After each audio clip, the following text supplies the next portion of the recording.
আশ্রয়ণ প্রকল্পের আওতায় ৭০ উপজেলায় ১৮,০০০-এর বেশি পরিবার পেল ঘর জমি। রিমালে ক্ষতিগ্রস্তদেরও বাড়ি তৈরি করে দেবে সরকার, প্রধানমন্ত্রীর আশ্বাস।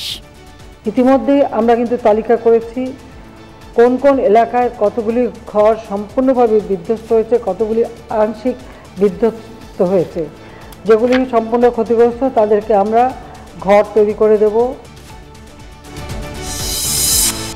সহকর্মীকে গুলি করা কনস্টেবল কাউসারকে ফিট সার্টিফিকেট দেয় চিকিৎসক, জানালেন আইজিপি। পুলিশের মানসিক স্বাস্থ্য নিয়ে কাজ করছে বাহিনী, বললেন মন্ত্রী। মোহাম্মদপুরের শ্যামলী হাউজিংয়ে সিলিন্ডার কাটার সময় ছড়িয়ে পড়ে বিষাক্ত গ্যাস, একজনের মৃত্যু। সোহরাওয়ার্দীতে চিকিৎসা নিয়েছেন অসুস্থরা। গ্যাস বন্ধ লাগছে, দম আটকে যাইতেছে, দম এদিকেও যায় না সেদিকেও যায় না। ছুটাছুটি জার্জি রুম থেকে সবাই বাইরেছে, বাইরে কেউ এইদিকে গিয়ে পড়ছে, কেউ এইদিকে পড়ছে।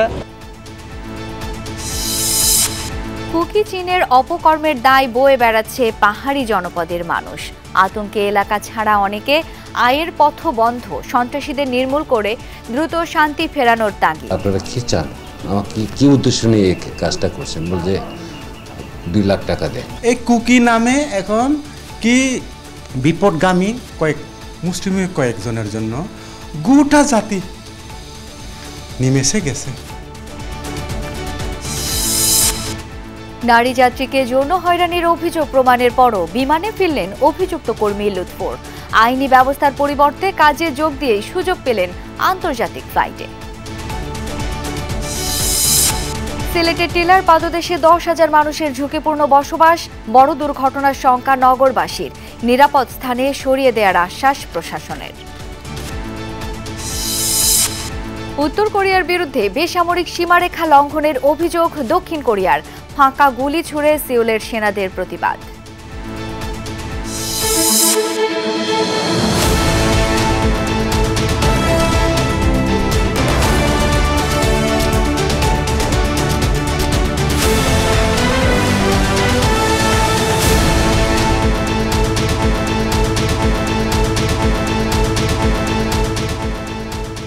আমন্ত্রণ দুপুরের বাংলাদেশে, আপনাদের সাথে আছি আমি শাওন দত্ত। এতক্ষণ শিরোনামগুলো দেখছিলেন, এবার বিস্তারিত। সাধারণ মানুষের মাধ্যমেই রাজনীতিকদের ভোট এবং সরকারি কর্মকর্তাদের বেতন হয়। তাই সাধারণ মানুষের দিকে নজর দিতে সবার প্রতি আহ্বান জানিয়েছেন প্রধানমন্ত্রী শেখ হাসিনা। সকালে গণভবন থেকে ভূমি ও গৃহহীনদের মাঝে বিনামূল্যে 18,566টি ঘর জমি বিতরণ অনুষ্ঠানে এসব কথা বলেন তিনি। প্রধানমন্ত্রী বলেন, ঘূর্ণিঝড়ে রিমালে যারা ক্ষতিগ্রস্ত তাদের পাশে থাকবে সরকার।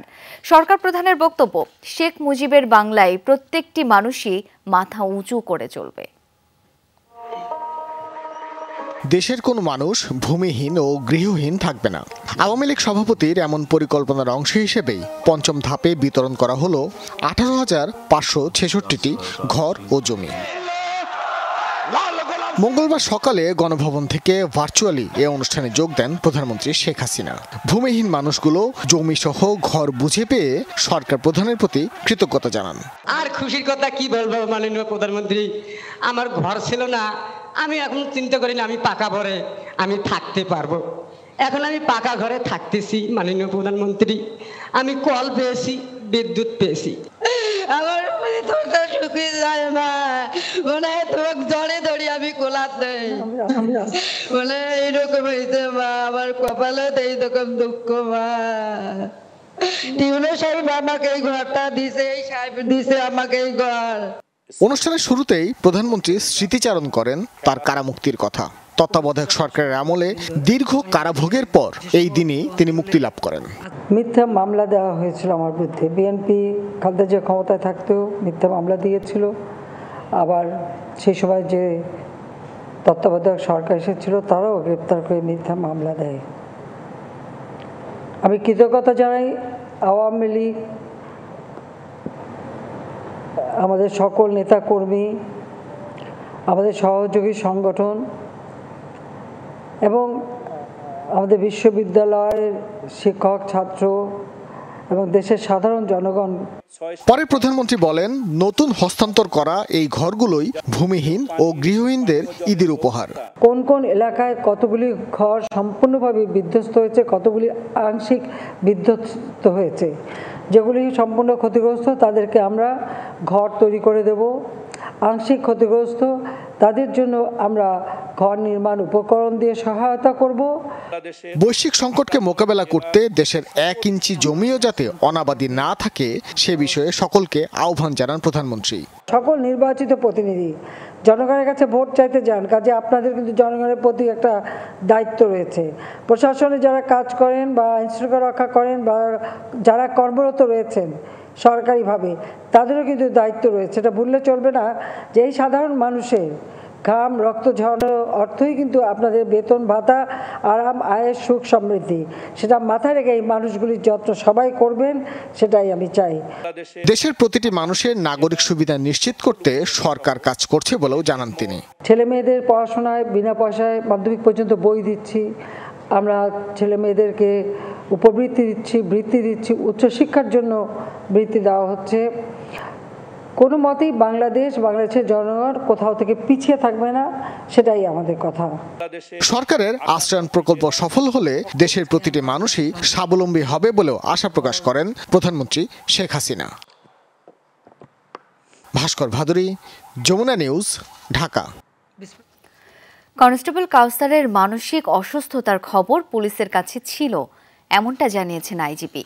তবে চিকিৎসক তাকে ফিট সার্টিফিকেট দিয়ে ডিউটির জন্য উপযোগী ঘোষণা দেয় কাউসারকে নিরাপত্তার দায়িত্ব দেওয়া হয়েছিল। পুলিশের মানসিক স্বাস্থ্য নিয়ে বাহিনী কাজ করছে বলে জানিয়েছেন স্বরাষ্ট্রমন্ত্রী আসাদুজ্জামান খান। দুপুরে রাজারবাগে হাইওয়ে পুলিশের 19তম প্রতিষ্ঠা বার্ষিকীর অনুষ্ঠানে এসব কথা বলেন তারা। এ সময় ঝিনাইদহ 4 আসনের এমপি আনারের হত্যাকাণ্ডের বিষয়ে ওই এলাকাটি সন্ত্রাসপ্রবণ। হত্যার মোটিভ উদ্ঘাটনে তদন্ত চলছে, তবে চোরাচালান ও রাজনৈতিক দ্বন্দ্বের কারণে তিনি খুন হয়েছেন কিনা তা কখনোই বলা হয়নি বলে জানান তিনি। মহাসড়কে চাঁদাবাজি প্রসঙ্গে মন্ত্রী বলেন, হাত বাড়ালেই টাকা পাওয়া যায়, তাই মহাসড়কে অনেক জায়গায় চাঁদাবাজি হচ্ছে। বলেন, ঈদে ঘরমুখো যাত্রীদের ভোগান্তি কমাতে নেওয়া হয়েছে প্রস্তুতি। সড়ক নিরাপদ রাখতে হাইওয়ে পুলিশ কাজ করছে বলেও জানান তিনি। ফাইনের পরিমাণটা যথেষ্ট পরিমাণ রয়েছে। আমরা মনে করি সবারই আইন মেনে চললে কাউকে আর ফাইন দিতে হবে না। ফাইন তো দেয় যারা আইন মানে না, ফিটনেস ছাড়া গাড়ি নিয়ে চলে, ওভার স্পিডে চলে, কিংবা যেখানে সেখানে পার্কিং করে। আমরা আমাদের আহ্বান থাকবো সবাই যেন আইন মেনে চলে। রাজধানীর আদাবরে গ্যাস সিলিন্ডার থেকে বিষাক্ত গ্যাস লিকেজ হয়ে মোহাম্মদ কবির হোসেন নামের এক ব্যক্তির মৃত্যু হয়েছে। অসুস্থ হয়ে হাসপাতালে ভর্তি আরও কয়েকজন। এই ঘটনায় একজনকে আটক করেছে পুলিশ। সকালে আদাবরের বেড়িবাঁধ সংলগ্ন শ্যামলী হাউজিং 2য় প্রকল্প এলাকায় এই ঘটনা ঘটে। একটি ভাঙাড়ি দোকানে গ্যাসের সিলিন্ডার কাটার সময় বিষাক্ত গ্যাস ছড়িয়ে পড়ে। এতে অসুস্থ 14 জনকে শহীদ সোহরাওয়ার্দী মেডিকেলে নিয়ে যাওয়া হয়। কবির হোসেন গুরুতর অসুস্থ হয়ে পড়লে তাকে ঢাকা মেডিকেলে নিয়ে যাওয়া হয়। চিকিৎসকরা তাকে মৃত ঘোষণা করেন। চিকিৎসকদের ধারণা, কার্বন মনোক্সাইড গ্যাসের বিষক্রিয়ায় এই মৃত্যু। পুলিশের প্রাথমিক ধারণা, ভাঙাড়ি দোকানে পুরাতন গ্যাস সিলিন্ডার থেকেই এই লিকেজ। ওই দোকানের এক কর্মচারীকে আটক করা হয়েছে। এই ঘটনায় ঘটনাস্থল ঘেরাও করে রেখেছে সিআইডির ক্রাইম সিন ইউনিট।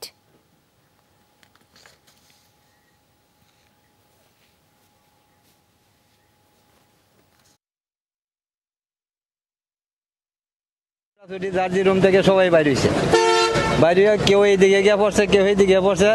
এলাকার লোক কিছু কিছু দৌড়ে পানি টানি দিছে, পুলিশ মাস্টার দিছে। আমরা মেডিকেলে গেলাম। যার 9 জন চিকিৎসা নিয়ে বাসায় চলে গেছেন, 6 জন আমাদের এখানে ভর্তি আছেন। 6 জনের মধ্যে একজন আশঙ্কাজনক ছিল। অক্সিজেন এবং রেসপিরেটরি গ্যাস সাপ্লাই দিয়ে সেই রোগীটাকে রিস্টোরেশন অর্থাৎ পুনরুদ্ধার করা হয়েছে। রাষ্ট্রীয় উড়োজাহাজ সংস্থায় নারী যাত্রীকে যৌন হয়রানি সহ নানা অপকর্ম করা লুৎফুর রহমান ফারুকী বাবুকে আবারও ফেরানো হয়েছে বিমানে। সাময়িক বরখাস্তের পর কাজে যোগ দিয়েই আন্তর্জাতিক ফ্লাইট পেয়েছেন বাবু। শাস্তি হিসেবে 1 ধাপ পদোন্নতি করা হয়েছে ওই কর্মকর্তার। অথচ ভুক্তভোগী নারী যাত্রীর দেয়া লিখিত অভিযোগ প্রাথমিকভাবে প্রমাণের পর সিনিয়র ওই কর্মকর্তার বিরুদ্ধে ফৌজদারি মামলা করার কথাও বলেছিলেন বিমান কর্মকর্তারা। আরও জানাচ্ছেন আব্দুল্লাহ তুহিন। গত বছরের 11 জুলাই সিলেট থেকে শারজা যাওয়ার পথে বিজনেস ক্লাসে একমাত্র যাত্রী ছিলেন ভুক্তভোগী ওই নারী শিক্ষার্থী। রাত 8:15টায় উড্ডয়নের পর থেকেই ওই নারী হেনস্থার শিকার হন। বিমানের তখনকার ব্যবস্থাপনা পরিচালককে দেয়া লিখিত অভিযোগে উল্লেখ করা হয়, তাকে একা পেয়ে ফ্লাইট পার্সার লুৎফুর রহমান ফারুকী বাবু অশালীন আলাপ শুরু করেন। এক পর্যায়ে কেবিনের লাইট নিভিয়ে ভুক্তভোগীর পাশের সিটে বসেন এবং কুপ্রস্তাব দেন। কিছুক্ষণ পর ওই নারীকে সামনের অন্ধকার অংশে যাওয়ার প্রস্তাবও দেন তিনি। ককপিটের বাইরে ইকোনমি ক্লাস ছাড়া মাঝের পুরো বিজনেস ক্লাসে আর কোনো যাত্রী না থাকায় নিজেকে চরম নিরাপত্তাহীন মনে করেছিলেন ওই ভুক্তভোগী। অভিযোগের বিষয়ে 72 ঘন্টার মধ্যে জবাব দেওয়ার জন্য নোটিশ দেওয়া হয় বাবুকে। অশোভন আচরণ ও কুপ্রস্তাবের কারণে কেন শাস্তিমূলক ব্যবস্থা নেওয়া হবে না তা জানতে চাওয়া হয়। নির্ধারিত সময়ে কোনো জবাব দেননি অভিযুক্ত ফ্লাইট পার্সার বাবু। সেন্ট্রালি এটা অ্যাড্রেস করেছে এমডি, ভারপ্রাপ্ত এমডি মহোদয় সরাসরি ওটা ইনভেস্টিগেশনে পাঠিয়ে দিয়েছে। যে 72 ঘন্টা যে এটা দেওয়া হয়েছিল, উনি কোনো রেসপন্স করেছে? না, রেসপন্স এখনো করে নাই। সব ধরনের ফ্লাইট থেকে অভিযুক্তকে বিরত রাখার পাশাপাশি একটি তদন্ত কমিটিও গঠন করা হয়েছিল। গুরুতর মনে করেন কিনা অভিযোগটা? আমরা আর কথা না বাড়াই, অভিযোগ অ্যাজ পার ল হবে ইনশাআল্লাহ। কিন্তু রহস্যজনকভাবে সেই বাবুকে আবারও ফিরে আসার সুযোগ দিয়েছে বিমান কর্তৃপক্ষ। যোগ দেওয়ার পর দিল্লি সহ আন্তর্জাতিক ফ্লাইটে নিয়মিত ডিউটি করছেন তিনি।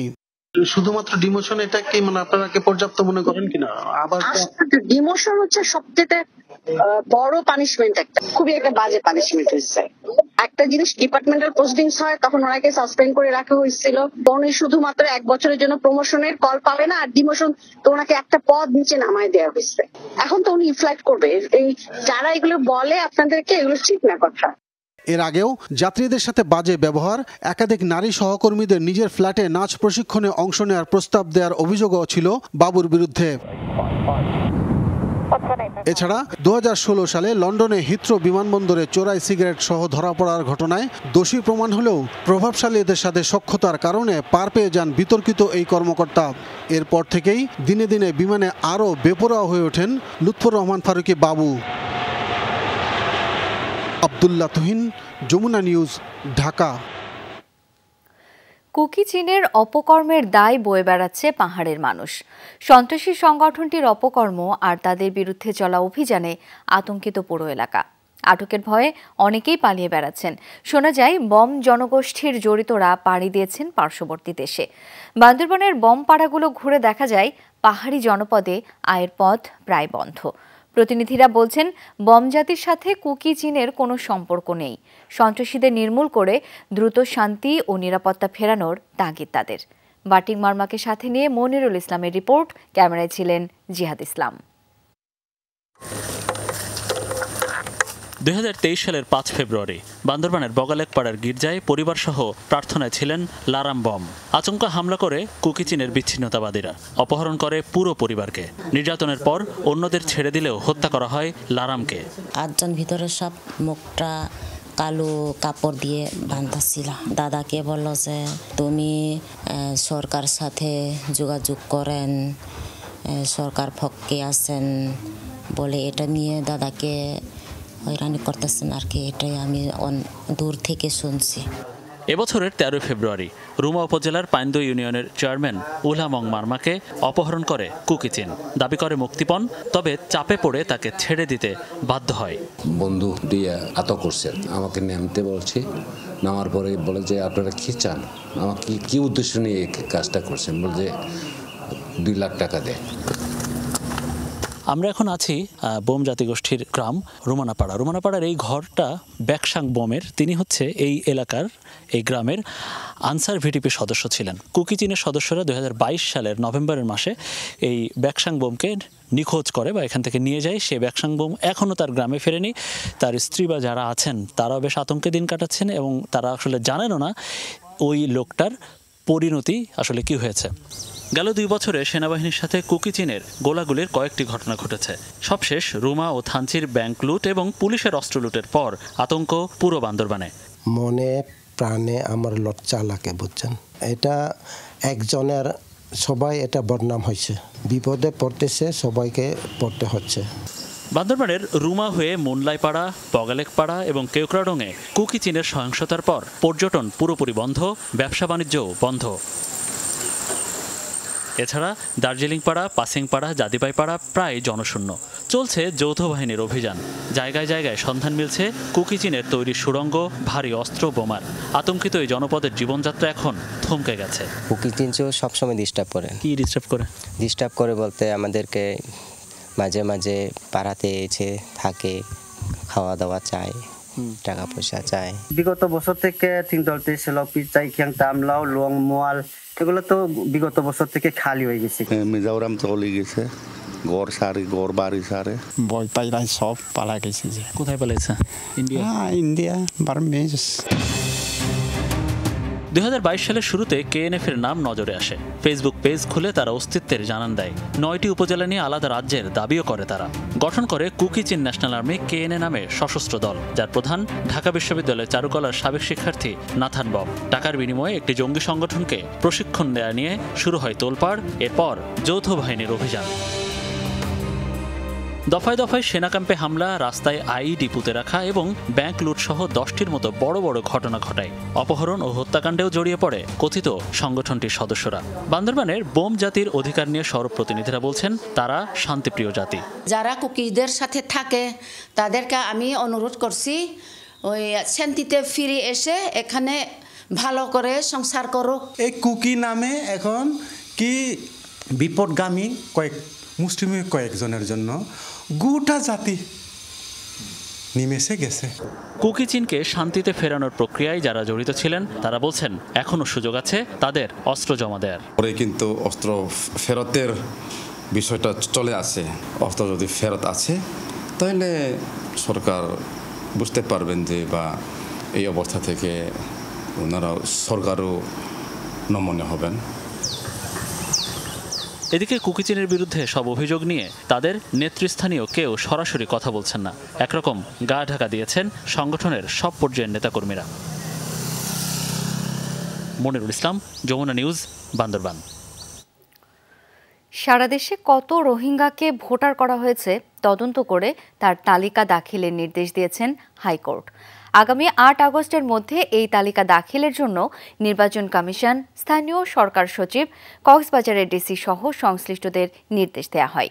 মঙ্গলবার বিচারপতি নাইমা হায়দার ও বিচারপতি কাজী জিনাত হকের হাইকোর্ট বেঞ্চ এই আদেশ দেন। আদালতে রিটের পক্ষে শুনানি করেন অ্যাডভোকেট মোহাম্মদ সিদ্দিকুল্লাহ মিয়া। রাষ্ট্রপক্ষে শুনানি করেন deputy attorney general Amit Dasgupta. সারা দেশে কত রোহিঙ্গাকে ভোটার করা হয়েছে তদন্ত করে তার তালিকা দাখিলের নির্দেশনা চেয়ে রিট করা হয় সোমবার। এর আগে গত 24 এপ্রিল পুরো কক্সবাজারে কত রোহিঙ্গাকে ভোটার করা হয়েছে তার তালিকা চান হাইকোর্ট। কক্সবাজারের ডিসি সহ সংশ্লিষ্টদের এই তালিকা আদালতে দাখিল করতে বলা হয়। একই সঙ্গে কক্সবাজারের ঈদগাঁও ইউনিয়নের 38 রোহিঙ্গাকে ভোটার তালিকা থেকে বাদ দেওয়ার নির্দেশ দেন আদালত। তার ধারাবাহিকতায় সম্পূরক আবেদন করা হয়। নতুন প্রজন্মকে সমাজ ও রাজনীতি সম্পর্কে জেনে জ্ঞানের ভাণ্ডার সমৃদ্ধি করতে হবে বলে জানিয়েছেন বিএনপি মহাসচিব মির্জা ফখরুল ইসলাম আলমগীর। দুপুরে মানিকগঞ্জ সদরে জেলা বিএনপির তত্ত্বাবধানে স্থাপিত জিয়া স্মৃতি পাঠাগার পরিদর্শন শেষে কথা জানান তিনি। বলেন, শিক্ষার্থীদের গ্রন্থাগারে আসার জন্য উৎসাহিত করতে হবে। সব ধরনের বই গ্রন্থাগারে রাখার আহ্বান জানান মির্জা ফখরুল। বলেন, চিন্তা ও মননে নতুন প্রজন্ম যেন নিজের মতো সিদ্ধান্ত নিতে পারে সেই সুযোগ করে দিতে হবে। এ সময় নেতারা বলেন, নতুন প্রজন্মকে সঠিক ইতিহাস জানাতে হবে, দেশ মুক্তিযুদ্ধ ও জিয়া সম্পর্কে সচেতন করতে হবে। লক্ষ্য তো একটাই, সেটা হচ্ছে আপনার এই মানুষদেরকে জিয়া সম্পর্কে জানানো, 1 নম্বর। 2 নম্বর হচ্ছে যে জ্ঞানের ভান্ডারকে আরো সমৃদ্ধ করা, এটা আপনার সবচেয়ে বড় জরুরি। সিলেটের টিলা ধসে 3 জন নিহতের ঘটনায় এখনো তদন্ত কমিটি গঠন করা হয়নি। দুর্ঘটনার পর থেকে আতঙ্ক বেড়েছে চামেলিবাগ এলাকায়। ধ্বংস হওয়া বাসা থেকে একে একে বের করা হচ্ছে আসবাবপত্র, সরানো হচ্ছে টিলার মাটি। এদিকে সকলকে সতর্ক করতে লাল পতাকা টাঙানো হয়েছে আশপাশের টিলায়। তবুও ঝুঁকি নিয়েই বসবাস করছেন স্থানীয়রা। সিটি কর্পোরেশনের দাবি, ঝুঁকিপূর্ণ জায়গা থেকে সরে যাওয়ার নির্দেশ দেওয়া হলেও কেউ সরে যায়নি। স্থানীয়দের দাবি, যাওয়ার কোনো জায়গা না থাকায় ঝুঁকি নিয়েই বসবাস করছেন তারা। তখন হোগা চাইনি কেন, যদি আমার 60-70 বছর ধরে বাস সরিয়া থাকি তাহলে তো আমার নামাজে ক্ষতি হইবার কোনো কথা না। তো খিতা করবা, আমরা কোনো ক্ষতি হয়ে গেছে, এখন আর কিছু করার আছে। আজকেও আসছে মাটি, এখন তো বাচ্চা কাচ্চা তো ওরাই লিয়েছি, এখন আমরা নিজে তো বাড়ি করতে যাইতে পারি না। ঝুঁকি থেকে সমাধানটা চাই আমরা, এই ঝুঁকি থেকে মুক্ত চাই আমরা। এখন এদিকে আরো ঘর বাড়ি আছে, এটা এখন 3টা ঘর যাইবে এদিকে। সিলেটে জীবনের ঝুঁকি নিয়েই টিলার পাদদেশে বাস করছে 10,000 বাসিন্দা। বছর বছর দুর্ঘটনা ঘটলেও তাদের সরাতে তেমন কোনো উদ্যোগ নেই। এতে করে বড় দুর্ঘটনার আশঙ্কা করছেন নগরবাসী। ঝুঁকিপূর্ণ টিলা চিহ্নিত করে দ্রুত বসবাসকারীদের নিরাপদ স্থানে সরিয়ে নিতে পদক্ষেপ নেয়ার আশ্বাস দিয়েছে প্রশাসন। পরিবারের সদস্যদের নিয়ে এই ঘরেই ঘুমিয়েছিলেন করিম। টিলাচাপায় স্ত্রী সন্তান নিয়ে এখন চিরঘুমে তিনি। নগরীর চামেলিবাগের এই বাসাই শুধু নয়, এই এলাকা সহ শহরের অন্তত 10,000 মানুষ এভাবেই ঝুঁকি নিয়ে টিলার পাদদেশে বসবাস করছেন দিনের পর দিন। 20 বছর আগে একটা ঘটনা ঘটছে, আরো 2 জন মারা গেছে ওই জায়গাতে, আর আজকে আরোটা ঘটনা ঘটলো। তো আমরা তখন মারাত্মক ঝুঁকিতে আছি, কারণ এলা যদি 200 ফুট দূরে যায় কি 10 আমরা তো আপনার 10 ফুট উপরে যত নাই। এই সাইডে আরো খুব বেশি মানে, এতে কি আরো ভয়াবহ সাইডে। যদি আপনি উঠলে আপনি হিসাব বুঝি লিবা। এই জায়গাটা নাই থাকতাম, জন্য লেগে তো না থাকতাম। যদিও 2012 সালে সিলেটের পাহাড় টিলা সংরক্ষণে উচ্চ আদালতের রায়ে টিলার উপর ও পাদদেশে ঝুঁকি নিয়ে বসবাস করা দরিদ্র জনগোষ্ঠীকে পুনর্বাসনের নির্দেশনা দেয়া হয়, কিন্তু এক যুগেও সেই নির্দেশনার বাস্তবায়ন হয়নি। এ নিয়ে ক্ষুব্ধ পরিবেশ কর্মীরা। দুঃখজনক হলেও সত্যি যে এই দীর্ঘ 11 সাল থেকে 12 সালের মার্চ মাসে রায় এসেছে।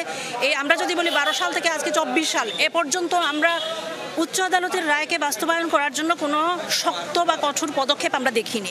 প্রশাসন বলছে ঝুঁকিপূর্ণ টিলা চিহ্নিত করে তার আশেপাশে থাকা লোকজনকে নিরাপদ স্থানে নেয়ার কাজ চলছে।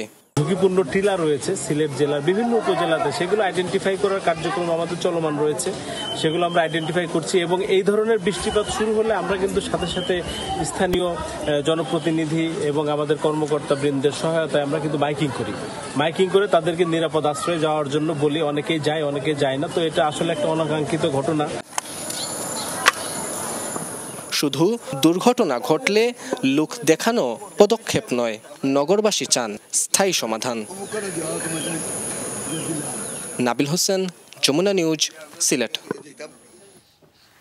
লেফটেন্যান্ট জেনারেল ওয়াকারুজ্জামানকে পদোন্নতি দিয়ে পরবর্তী 3 বছরের জন্য সেনাপ্রধান হিসেবে নিয়োগ দেওয়া হয়েছে। আগামী 23 জুন দায়িত্ব গ্রহণ করবেন তিনি।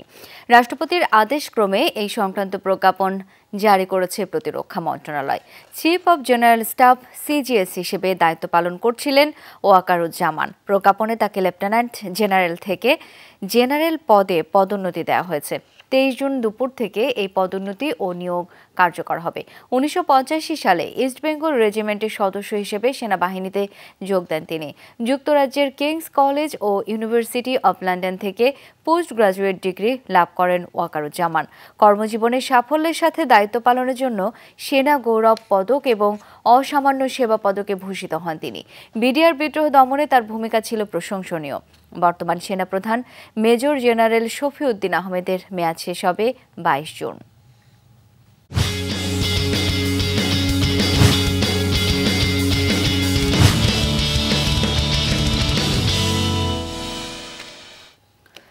বিশ্বকাপে নিজেদের বাঁচা মরার লড়াইয়ে কানাডার বিপক্ষে আজ মাঠে নামবে পাকিস্তান। গ্রুপ এর এই খেলাটি শুরু হবে বাংলাদেশ সময় রাত 8:30টায়। যুক্তরাষ্ট্র ও ভারতের কাছে প্রথম 2 ম্যাচ হেরে অনেকটাই সুপার 8-এর পথ থেকে ছিটকে গেছে পাকিস্তান। পরের রাউন্ড নিশ্চিতের জন্য শেষ 2 ম্যাচে জয়ের পাশাপাশি গ্রুপের অন্য খেলাগুলোর দিকেও তাকিয়ে থাকতে হবে বাবর আজমদের। বোলিং আক্রমণে প্রভাব দেখালেও ব্যাটিংয়ে টপ অর্ডারে সুবিধা করতে পারছে না পাকিস্তান। তবে ব্যর্থতা দূরে ঠেলে ঘুরে দাঁড়াতে মরিয়া বাবর রিজওয়ানরা। এদিকে 1 ম্যাচ জিতে পাকিস্তানের চেয়ে কিছুটা সুবিধাজনক অবস্থানে রয়েছে কানাডা। যুক্তরাষ্ট্রের বিপক্ষে হার দিয়ে মিশন শুরু করলেও আয়ারল্যান্ডের বিপক্ষে ঘুরে দাঁড়ায় কানাডিয়ানরা। আইরিশদের তারা হারায় 12 রানে। সুপার 8-এর সম্ভাবনা তৈরি করতে এই ম্যাচে জয়ের দিকে যোগ থাকবে কানাডার। এর আগে টি-20-তে মাত্র একবারের দেখায় পাকিস্তানের কাছে হারের স্বাদ পেয়েছিল তারা।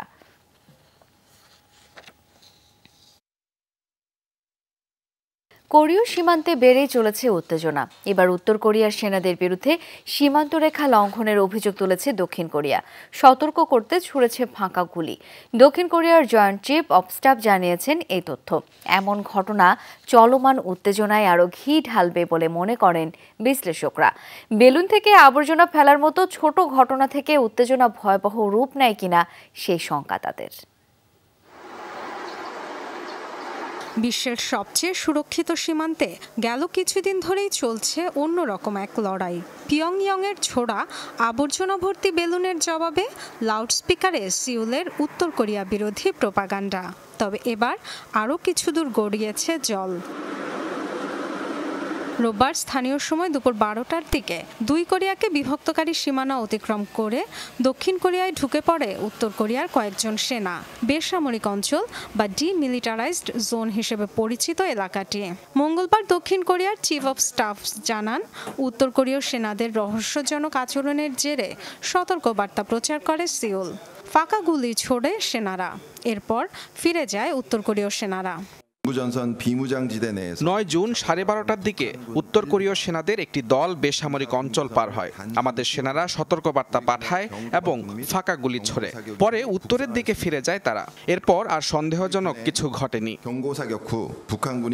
সম্প্রতি দক্ষিণ কোরিয়ার সীমান্ত এলাকায় আবর্জনা ভর্তি 1000-এর বেশি বেলুন পাঠায় পিয়ংইয়ং। জবাবে সীমান্তে লাউডস্পিকার বাজিয়ে উত্তর কোরিয়া বিরোধী প্রোপাগান্ডা চালানো শুরু করে সিউল। শব্দ সন্ত্রাস আখ্যা দিয়ে সিউলের বিরুদ্ধে সংঘাতে উস্কানির অভিযোগ করেন উত্তর কোরিয়ার সর্বোচ্চ নেতা কিম জং উনের বোন কিম ইয়ো জং। একই সাথে সীমান্তে লাউডস্পিকার বসিয়েছে তারাও। এখনো শুরু করেনি বাজানো। বহু বছর ধরে এমন কর্মকাণ্ড চলছে দুই কোরিয়ার সীমান্তে। 2015 সালে লাউডস্পিকার কাণ্ডের জেরে পাল্টাপাল্টি গুলি বিনিময় হয়েছিল দুদেশের। 2018 সালে এক চুক্তির পর এ ধরনের কাজ বন্ধ হলেও সাম্প্রতিক কর্মকাণ্ডের জেরে আবার বাড়তে পারে উত্তেজনার পারদ, শঙ্কা বিশ্লেষকদের। ডরথি দাস্ট্রিন, যমুনা নিউজ। ইসরায়েলি সামরিক বাহিনীর গোপন গোয়েন্দা ঘাঁটিতে ব্যাপক হামলা চালিয়েছে হিজবুল্লাহ গেরিলারা। এই সংক্রান্ত একটি ভিডিও প্রকাশ করেছে আন্তর্জাতিক বার্তা সংস্থা ইরনা। প্রতিবেদনে বলা হয়, সীমান্তবর্তী মেসকাফ আম শহরের দুটি ঘাঁটি লক্ষ্য করে চালানো হয় এসব হামলা। বেইত হিলাল এবং জারিয়াত ব্যারাকে এসব গোয়েন্দা ঘাঁটি স্থাপন করেছিল ইসরায়েলি বাহিনী। সেখান থেকে চালানো হতো গোয়েন্দা কার্যক্রম। ভিডিওতে দেখা যায় নিজস্ব ক্ষেপণাস্ত্র ছুড়ে এসব ইসরায়েলি স্থাপনা ধ্বংস করছে হিজবুল্লাহ। হামলার পর বেশ কয়েকটি স্থাপনায় আগুন ধরে যায়।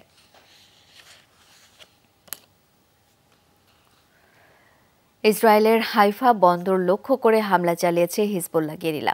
ইসরায়েলি বিভিন্ন গণমাধ্যম জানায়, মঙ্গলবার বন্দর লক্ষ্য করে ছোড়া একটি ড্রোন ধ্বংস করা হয়েছে। এর পাশাপাশি হাইফার উত্তরাঞ্চলে জারি করা হয়েছে সতর্কতা।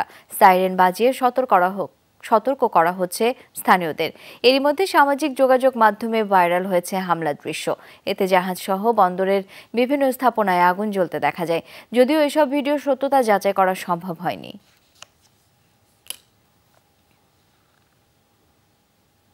এই ছিল দুপুরের বাংলাদেশে। এতক্ষণ সাথে থাকার জন্য সবাইকে অসংখ্য ধন্যবাদ।